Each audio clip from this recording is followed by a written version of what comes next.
이재명 대표의 영장 기각으로 호남에서는 비명계 현역 의원과 친명계 원외 인사들 간의 갈등이 더 커질 것으로 전망됩니다.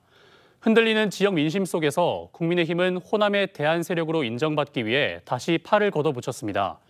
추석 명절을 앞둔 호남 정치 구도를 이형길 기자가 정리했습니다.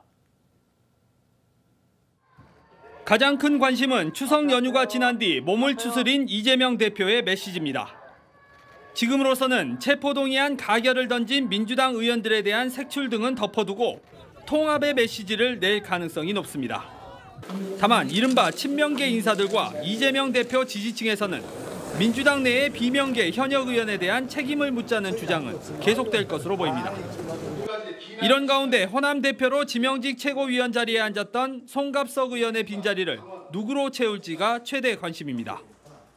송갑석 의원은 지난 2월 체포동의안 1차 투표 뒤 당내 이탈표를 의식한 이 대표가 지명직 최고위원으로 임명했지만 이번 2차 체포동의안 가결 뒤 사퇴했습니다. 우리 당 국회의원들은 가결이냐 부결이냐를 고백함으로써 자신을 증명해야 하는 상황에 내몰려 있습니다. 지명직 최고위원에 다시 비명계 인사를 앉힐 경우 통합의 메시지로 해석되지만 친명계 인사로 교체할 경우 이재명 체제 공고화로 해석될 수 있습니다. 호남에서는 비명계 현역 의원 지역구에서 출마를 준비하고 있는 친명계 원외 인사들의 입김이 더 강화될 것으로 전망돼 현역 의원들과의 갈등이 표면화될 가능성이 높습니다.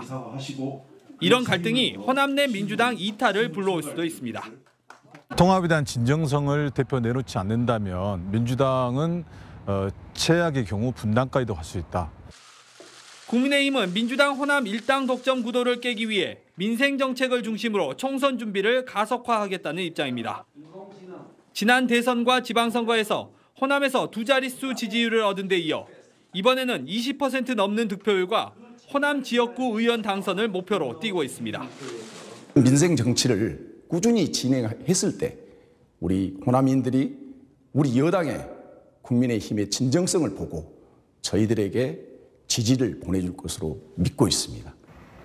이재명 대표의 귀환이 민주당 내용을 격화시킬지 봉합 수순으로 이끌지 내다보기 어려운 상황. 여기에 호남 바닥 민심을 파고들고 있는 국민의힘이 이번 총선에서는 어떤 성과를 낼 수 있을지 등이 차기 총선의 관전 포인트로 떠오르고 있습니다. KBC 이형길입니다.